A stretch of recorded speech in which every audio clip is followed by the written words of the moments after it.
তিনটি উপদেশ মনে রাখবে। ১. কারোর মনে এতটা গভীরভাবে প্রবেশ করবে না যাতে সে সরিয়ে দিলে তখন তুমি আশ্রয়হীন হয়ে পড়ো।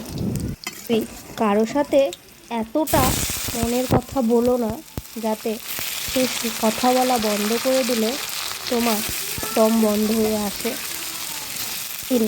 কারো মুখপানে এতটা চেও না যাতে সে যদি কোনো দিন মুখ ফিরিয়ে নেয়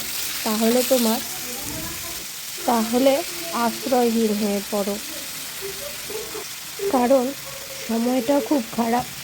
কারোর প্রতি একবার আসক্ত হয়ে গেলে, কথা বলার অভ্যাস হয়ে গেলে তখন অন্য কিছু ভালো লাগবে না।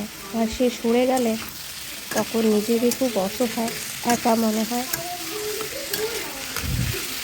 কারোর মনের গভীরে প্রবেশ করলে সে সরে গেলে জানোই তো তখন কি হতে পারে। তাই এই তিনটি কথা সব সময় মাথায় রাখবে।